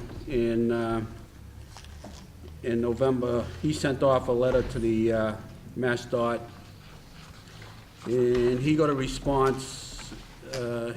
He got a response, one response from MassDOT at November 1st of 2011, and then they sent them off to another department in MassDOT, and he got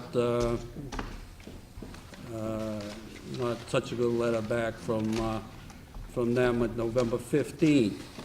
And they basically said that our historical traffic data shows the interstate highways have the greatest traffic volume on the high speeds, therefore have the greatest noise impact. At a conclusion of the study, a list of 53 priority sites were established based primarily on the noise levels.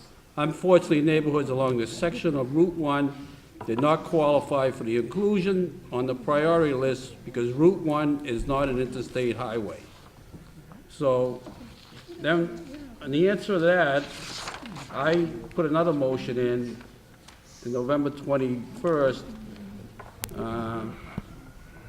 despite the fact that Route 1 is used by a massive volume of commuters during the work week as a direct route to points north of Boston, Route 128 and 95. Properties that directly abut Route 1 in the area have virtually no protection for the noise generated for the traffic volume and traffic speed. And that was sent to the communication to the acting chief engineer of MassDOT, and concerning his letter about not being able to qualify for a noise abatement program. So, as a result of this motion, our good clerk, Ashley Melwick, sent a letter into, on November 22nd to the Speaker of the House, Senator Anthony, at the time, Anthony Petroselli, Representative Kathy Ann Einstein, and Senator Sal DiDomenico. And that's where it ended. So, if they couldn't get us there, get any barriers? Because they're saying that Route 1 is not an interstate highway, which I find ridiculous. But, so in order, we might want to amend this, I would suggest we amend this motion, that we then again request for a study, a noise, maybe abatement study, so that we can, maybe those 53 cities of like Linfield and Weston and, you know, they could get sound barriers for their million-dollar houses, but we on Revere and along my colleague in Ward 4 and Ward 6, that we could, maybe they've changed the rules since then, I don't know, but maybe it's worth another try. Thank you. Thank you, Councilor Patch. Councilor Keefe? Well, thank you, Madam Vice President. I echo the same sentiment as Councilor Patch. You tend to see sound barriers in more affluent communities, and typically the cities like Revere get left out in the cold. So, you know, certainly I know that we're not able to, the administration isn't really able to do much about this, but we could champion our local delegation and representatives of the State House to help us out with this. And I would certainly be in favor. Thank you. Thank you, Councilor Keefe. Councilor Novoselsky? Thank you, Madam Vice President. As Madam Vice President, I remember Councilor Patch doing this. Matter of fact, I think it was one of the first year that you came onto the council. We were talking about Overlook Ridge. Excuse me. We had Representative Donato here from Medford, Malden area. And we said to him, you know, we'd like to get some sound barriers from Copeland Circle down to Sergeant Street. And I remember distinctly sitting in this hall, in this council chamber, talking to him about that, and he says, we can make that happen. Now, over the years, you know, we've gotten the shaft of widening Route 1 already. We got the shaft from Overlook by not having a hotel put up there like they promised. Yep. And, you know, I'm tired of that. Like Councilor Rotundo is tired of a lot of things. I'm tired of that, and I'm here to support Councilor Patch and Councilor Rotundo and Councilor McKenna 1,000% on this. And may I also say that although Route 1 may not be an interstate, it is a major state highway, and we do have the heaviest volume now since we first spoke about that. And also, I wonder, how come Saugus High School got a nice sound barrier for their ball field, and we can't get it for our residents? Now, I would like to include, as Councilor Keefe said, a state delegation for assistance, but also a federal delegation, a congressional delegation, and see if we can get some federal monies to help make this happen. Thank you. Thank you, Councilor. Just a point of information. State your point. You're right, Counselor, that actually was a different motion. That was more or less concerning the, extending the Route 1, which would solve some of the problem, a lot of the problem. But now they just came out with a study that they're not going to do anything on extending a lane until, like, I believe the year is 2034, I read on an article. We won't be here. So it's just, they just keep throwing us in the gutter, I don't know. We should get more respect from the state and the federal government. So that's good adding the federal. Thank you. Thank you, Councilor Patch. Councilor Rotundo? Thank you. You know, one of the things about having people in power at the State House is their ability to exact influence on situations.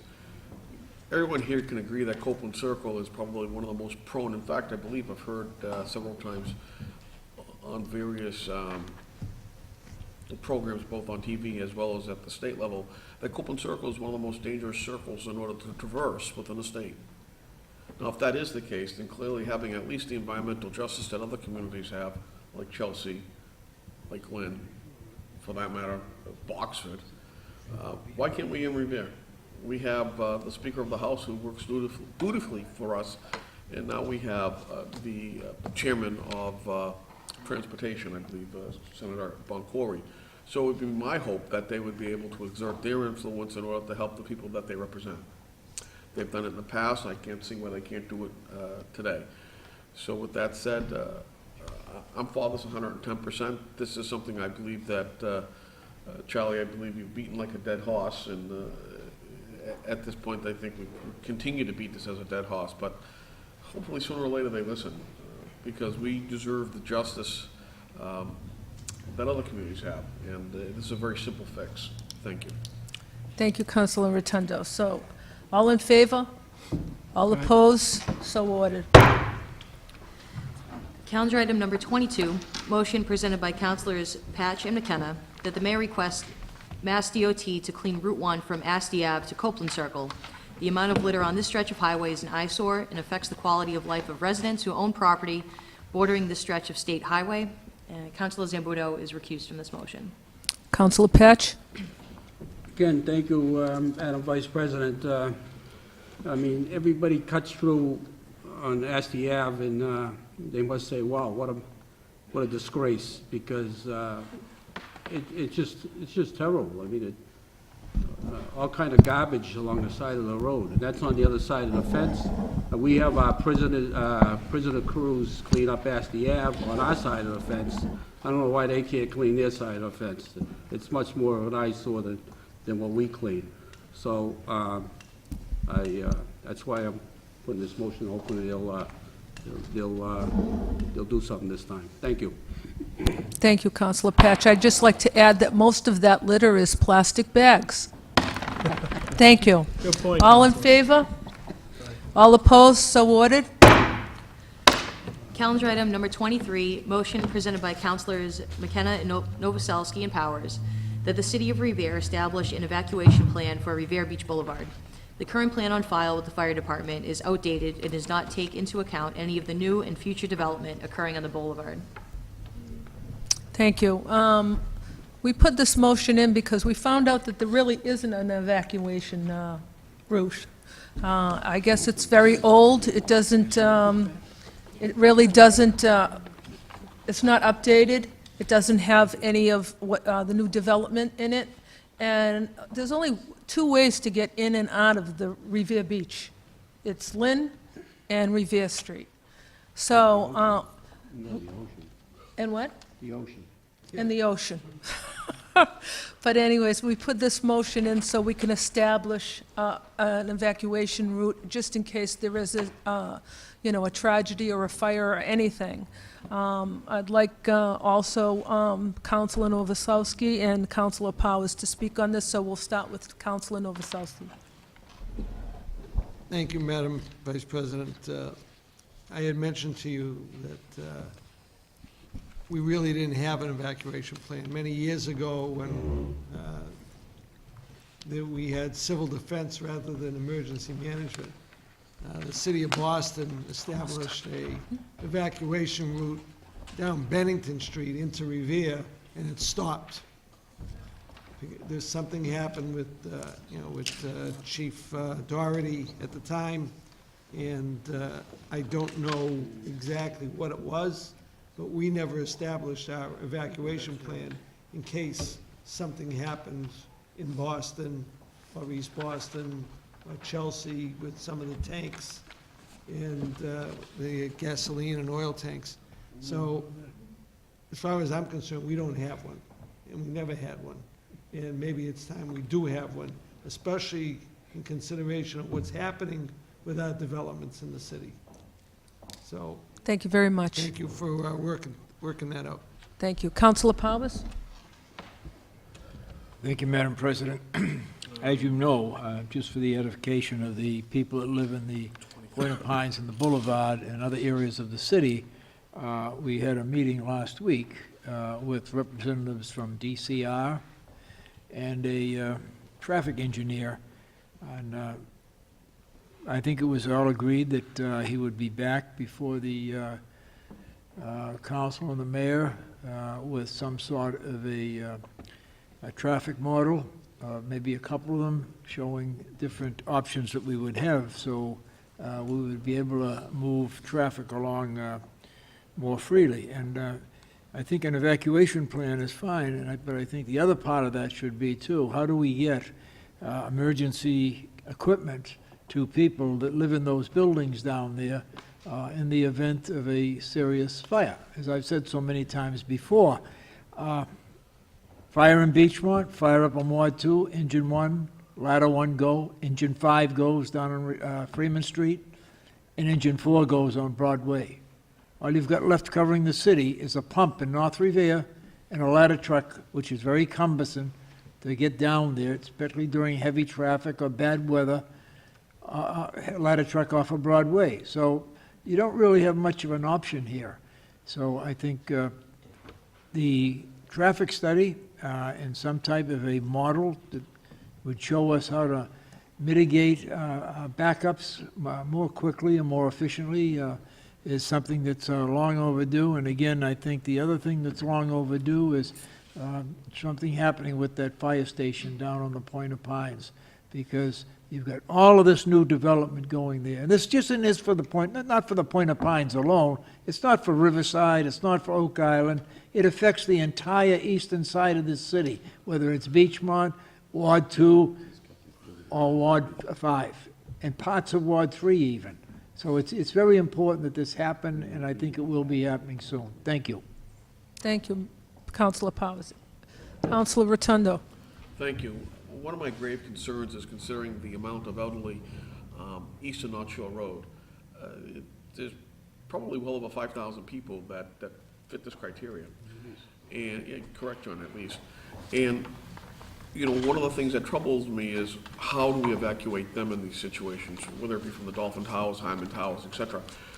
If we can incorporate part of that into that process after you deal with the traffic issue, to get into that phase of it.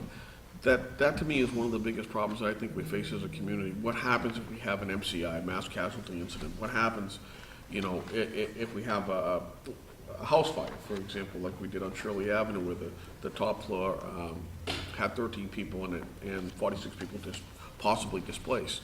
So how do we deal with these, you know, as a community, and more importantly, how do we get that information out to our community on how to respond when these things take place?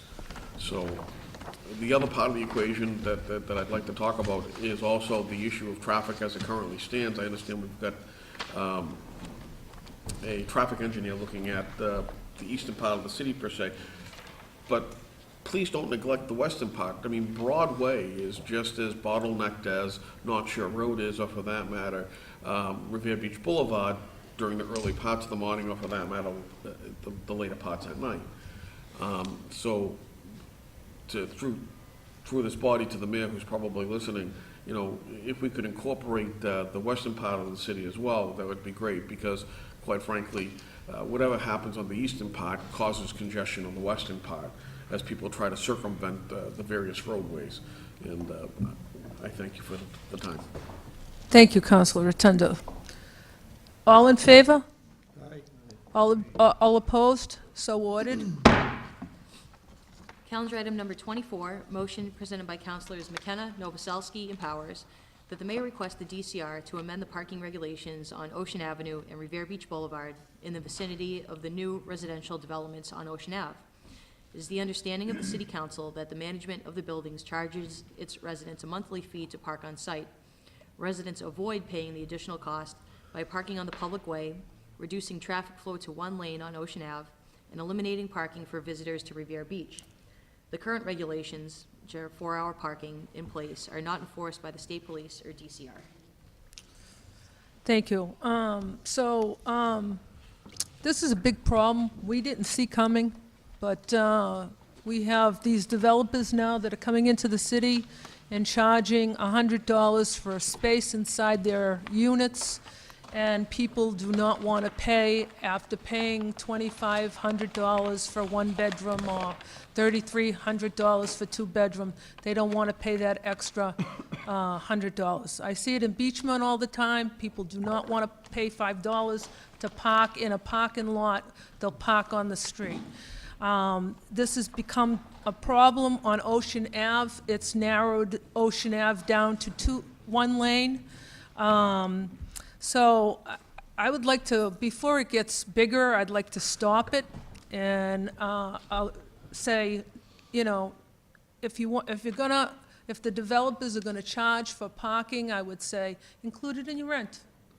Include it in your rent. Stop parking on the side, the streets.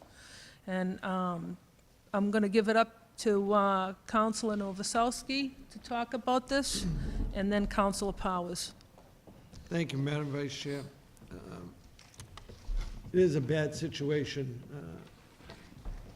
that has turned out on Ocean Ave, especially down in the area with 650, 660, 674.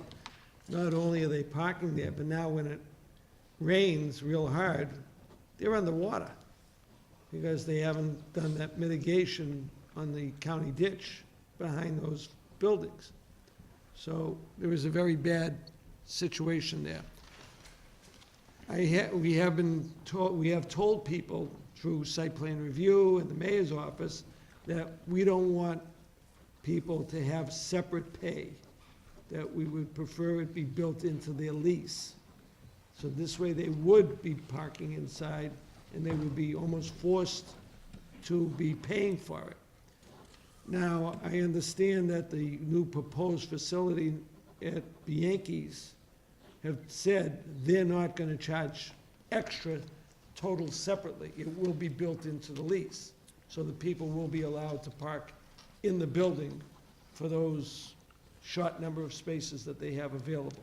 You know, they're not meeting the total requirements, that's why they're asking for variances, which they did not get, but they have other avenues that they can work on that.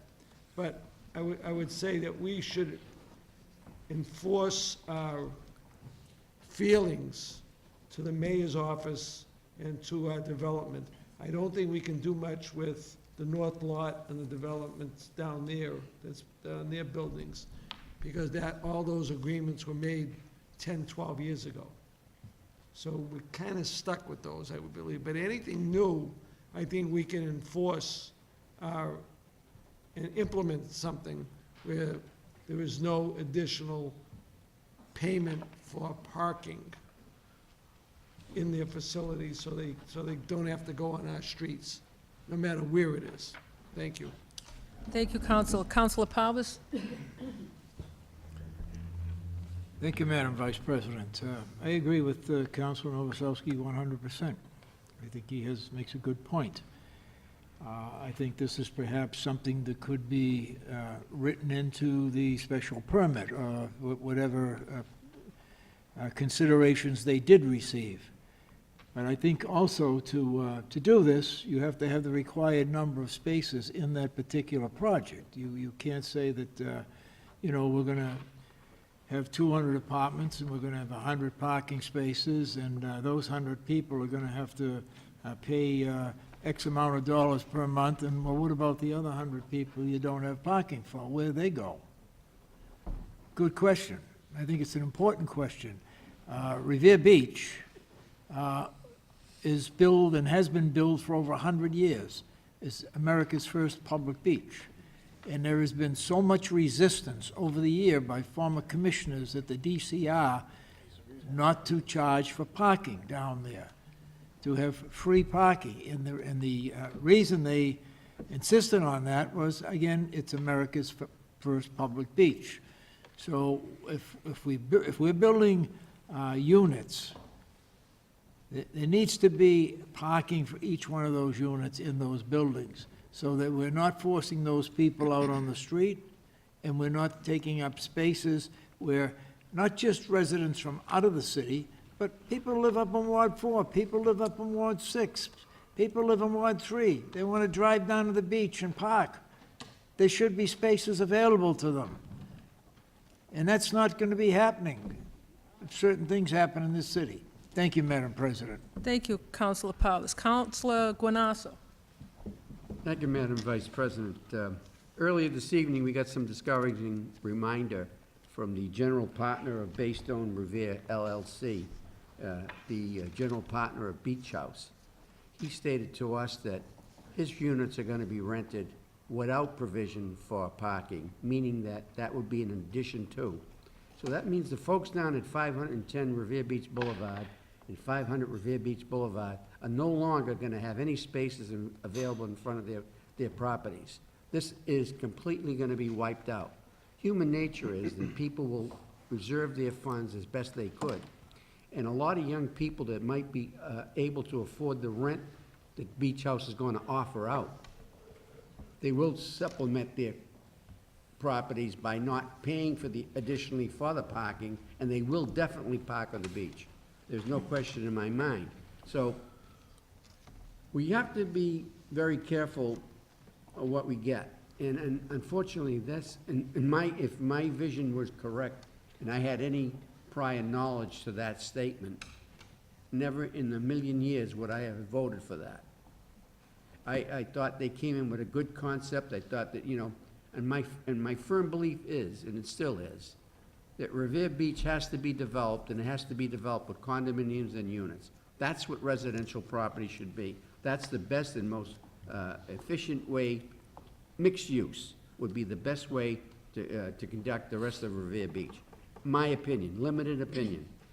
You see all the very pricey areas throughout the country, condominiums and units and mixed use, mixed in with some commercial businesses, are all on the beachfront. That's where they ought to be. That's where the most glamorous part of your community is. And we were taken by surprise, and I was taken by Mr. McDonald's statement tonight that definitely that is not part of their proposal down there. And that's what we agreed on. And so we're going to be stuck with a I can just see it now. Just go down there as construction's ongoing. They must have 50 cars that are working on the property there, and they're all on the beach. They're all on Revere Beach Boulevard. So folks are going to be very angry. And I think that what we have to do is be mindful of when we vote for these particular places, and hopefully we'll get the understanding from developers not to put little pull-over fast ones on us by allowing this type of thing to happen. You know, more often than not, when you see a proposal before you in previous years, and it's only been recently, and I know we got stuck with the Ocean Avenue project because that was stuck with us years ago. And unfortunately, Joe DeGangi and his group, they subleased everything else. So we were getting parcels of land and all different types of things occurring there. We never did get the hotel first. We all got the residential and shoddy at best, with the exception of 650. This is the things we've got to watch for. And this here is very alarming to me, and I think that whole end of Revere Beach is going to be wiped out, no question in my mind. Come this summer, the first warm day, there's going to be no residents from any part of the community going to visit Revere Beach there. There'll be no parking available, all be residential. Thank you, Madam Vice President. Thank you, Councilor Guanasso. Councilor Keefe. Thank you, Madam Vice President. This is a good motion. I think next council meeting, I'll be offering us another motion similar to closing that loophole for proposed new units in the city, that if there is parking included in their permitting, that it is parking that's not at an additional cost. But I will say, so that was a loophole that these companies in the past have obviously, we talked about this before, gotten over on us, unbeknownst to the council, where they had the appropriate number of parking spaces to the units that they were building, and they were approved based on that. But then they're going ahead and charging. And that's exactly why tonight I voted against their signage. It wasn't because I didn't think their sign was going to be nice. It was because if we have any leverage, we should utilize that. So if they come to us in the future, and I was disappointed that no one else supported me in that, but that's okay. If they come to us in the future for special permits or additions to their spaces or renovations or something that they wanted to do in addition to their property, we have no real leverage now because their properties were already approved. But when they come for extras, we have to negotiate. We have to find some way to negotiate in order to maybe get something back. People rent apartments, and if they have pets, they pay more. If they have extra space in their apartments, they pay more. If they have storage in the garage area, they pay more. It's in their rent. There's no reason, and you get it or you don't. So if they go and rent it and they want parking, it should be included in their rent. But again, that would be probably for a motion I'll be happy to submit for next council meeting. I think this is a good motion, thank you. But we have to hold some leverage next time that they come to us looking for extra signage. If they pulled one over on us, whether we knew it or not, we have to use the leverage today in order to try and get that back. Thank you. Thank you, Councilor Keefe. Councilor Rotundo.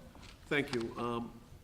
My understanding is that these parking spaces are for rent, and therefore they are commercial product.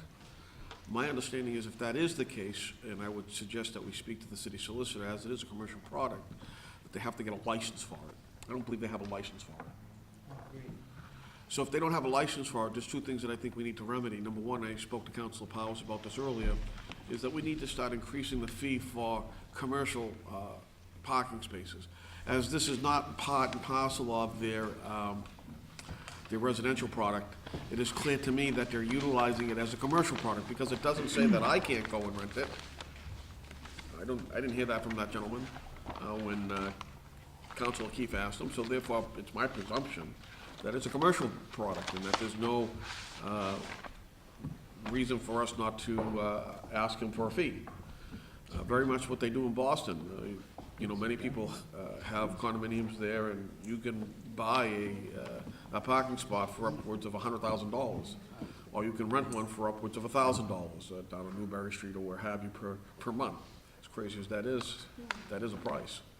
So I suggest that we request the city solicitor to look into this and find out if they are actually doing this as a commercial venue. If so, that we need to now ask them to come before the council for a license and deal with them in that fashion. More importantly, I think at this point we need to start changing the cost in order to obtain a parking space within the city of Revere for a license as a commercial rental. And I hope that you will all join me in this. Thank you. Thank you, Councilor Rotundo. Councilor Powers. Thank you, Madam President. Councilor Rotundo makes a good point. When we authorize a building to be built, whether they're going to charge for the parking or not charge for it, they should have the required number of spaces to satisfy the apartments in that building. And I don't think it's a bad thing for people to have to pay to park in a building. That should all be factored in with the developer who's building the building. If he's building 100 units, well, he's got to put 100 parking spaces in there, and that's part of the cost of building the building. And that's also part of the cost of, if it's condominium, selling the condo, or the rental charge. I know parking is at a premium. I know at the Bremer Street Garage in Boston, a couple of years ago, they were getting $100,000 for a parking space in there. $150,000, and people were willing to pay it. It's all part of the game. It's all part of the equation. So I think the main thing we need to do is make sure that there are enough parking spaces in that building to satisfy the occupancy of the building, and also visitor spaces. Very important. If you're required to have one parking space for a one-bedroom condominium, let's say, and you want to have your friend Charlie come over to play cards or spend the evening. What's that, Arthur? No, Charlie's saying, okay. Have a drink. Then I didn't mean you, Charlie, I'm sorry. When I said cards, I meant someone else. But, no, it's important that there be so many visitor spaces in these buildings also. Very important. Thank you, Councilor. Thank you, Madam President. Thank you, Councilor Powers. Councilor Zambudo. Thank you. Thank you, Madam Vice President. Shame on us.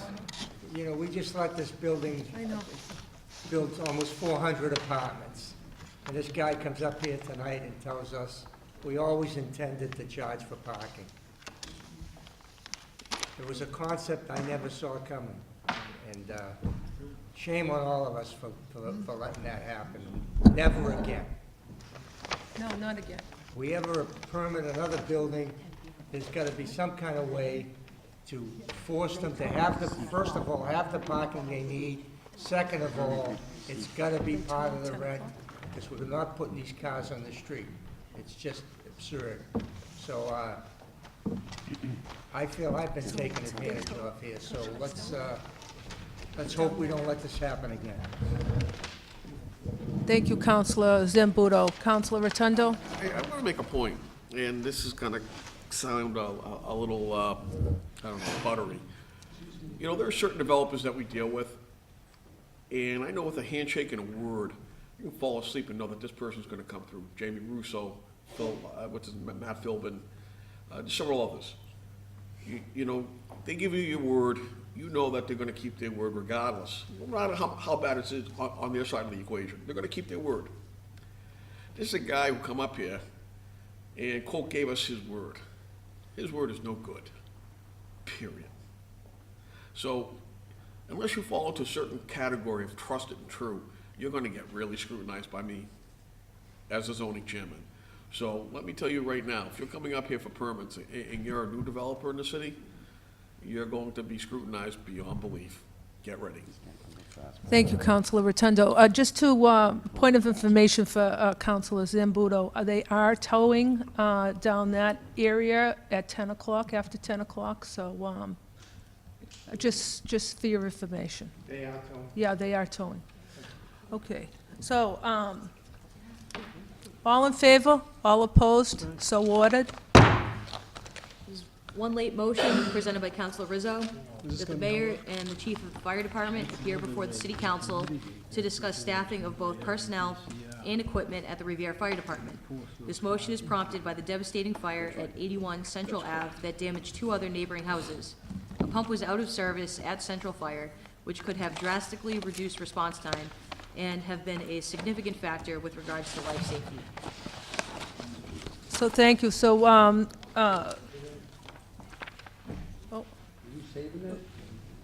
Counselor Zambudo? I'm sorry.